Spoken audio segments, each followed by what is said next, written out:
No shadow you won't light up, mountain you won't climb up, coming after me.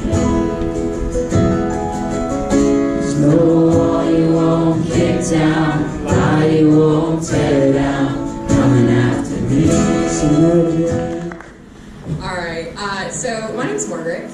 I am not originally from here. I'm from a super small town. Is anybody in here from a small town?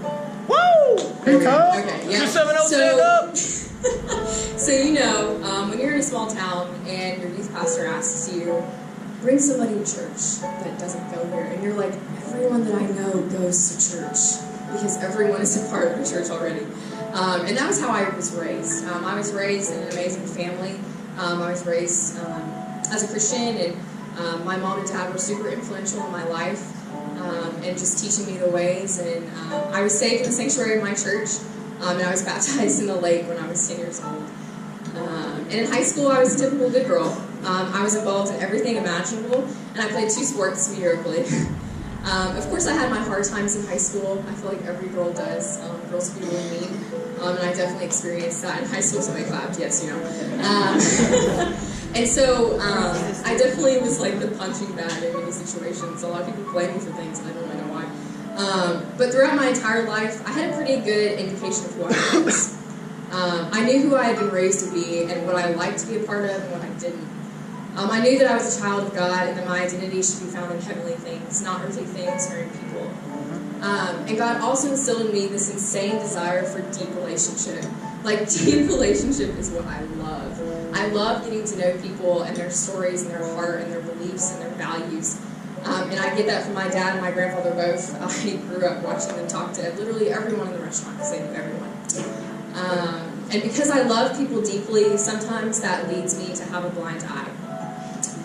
So let's go to my senior year of high school. I had just broken up with my boyfriend of a year and a half in the spring, and I was graduating 1 row in front of my soon-to-be next boyfriend. Bounce back game was wrong for me as a 17-year-old. And from the outside, this seemed like the perfect relationship. I was going to Bellarmine, I was going to be playing golf. He was going to be going to the undergraduate school of the seminary, like 10 minutes down the road from here. We had these crazy life plans and this timeline, and we were in love, and things were great. But sometimes when things seem so great on the outside, things fall apart even greater on the inside, and they bleed out. Once we both got to school, things changed. And things changed drastically within the matter of a few days. Looking back now, I probably was seeing blind for at least like 2 months before we moved in. But a week before I moved in, he was already in Louisville, and this boy legitimately tried to break up with me over the phone. But I convinced him otherwise. And so the first day that I got to Bellarmine, I already had this nervousness in my soul that I was going to lose the person that I thought that I was supposed to marry. My blindness led me to do anything that I could to stay on good terms with him. Regardless of my efforts, he turned dark on me. He turned moody, he turned rude, he used words to make me feel like dirt, made me apologize for his wrongdoings. I was walking on eggshells and revolving my world around this one person, and I didn't even realize it. So I'm blind, I'm not myself, I'm nowhere near normal Margaret Brown. My beliefs and my values are thrown completely out the window. The only thing that matters to me in that moment is that I'm doing anything I can to keep this relationship afloat.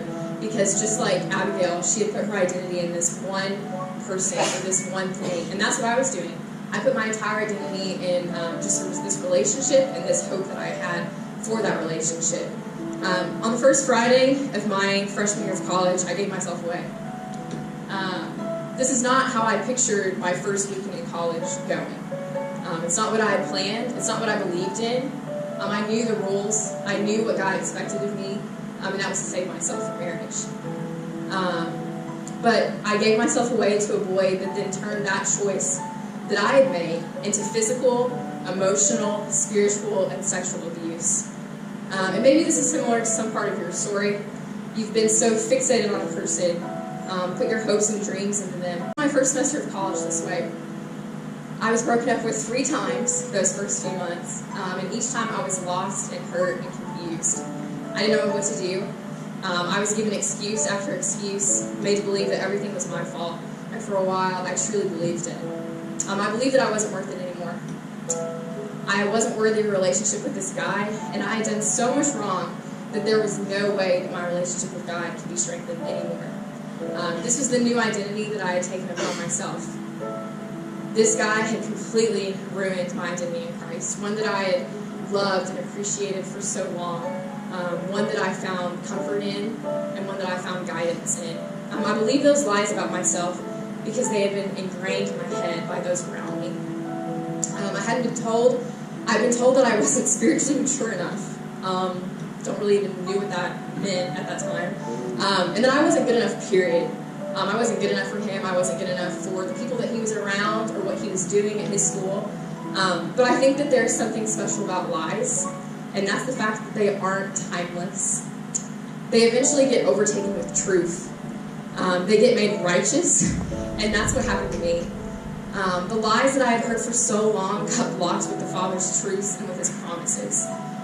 The third time that I got broken up with by the same guy, those promises creeped in. And at that point in my life, I wanted to transfer. And how many of you, wanted to transfer from Bellarmine?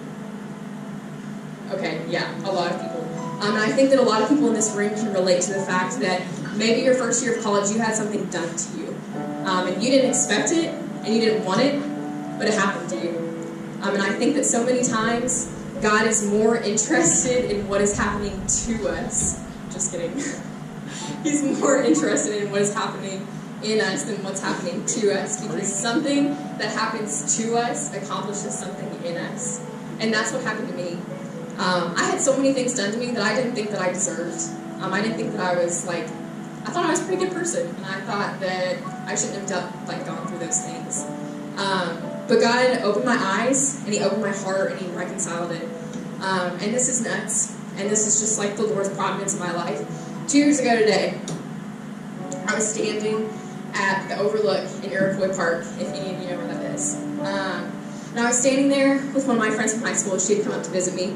At that point, I was really considering transferring. I didn't want to play golf anymore. And so with Jordan, I confessed to her what I had been going through. Because at that point, I hadn't told anyone, didn't tell my parents, didn't tell my best friends. I kept it in. And that sin just begins to build, and it weighs on you for so long. And when I confessed to Jordan what I had done and what I'd been through, I could literally feel this weight come off of me. And I'm standing there at the Overlook, and I look out, and it's a beautiful day. I mean, it's gorgeous. Sky's blue. I can see all of Louisville. I can see the Yum Center, even though I don't want to. Go Cats. Go Cats. And I'm sitting there, and I'm wow. I literally had every single thing that was done to me redeemed that day. I could literally feel the Lord come into my heart and be Margaret, that's not who you are. That's not what you've done. You are so much more than that. And that's the day that I found my worth in Christ again. And that's what God does. He reconciles your heart, and He reconciles your actions. And also, God provides this amazing ability to erase memories. Guys, I cannot tell you all of the terrible things that He did to me, because He literally, God took them and they were Margaret, you don't need to know this anymore. I can hardly remember anything that happened in my relationship, and that's a blessing. That is such a blessing to me. So since then, what a whirlwind. The Lord has shown me so much promise, so much forgiveness in my life. This goodness and this direction I've had in my life came out of the sincere understanding that I was good enough. I was more than good, that the Father looks at me now as a bride. He has made me clean and as white as snow. I'm no longer tinted with this red blood stain that everyone thinks that they are. God has literally redeemed you, and you're as white as snow. And if you don't think that that's true about you, let me tell you that it is. The Father literally takes your sin upon Himself, upon Jesus Christ, and He goes to the cross and He just gets rid of it all. Yeah, and so with that, that boy and those decisions that I made are no longer me. That's not who I am. I'm a child of God, and that's where my identity is found. So that's me. Yeah. Woo! Yeah!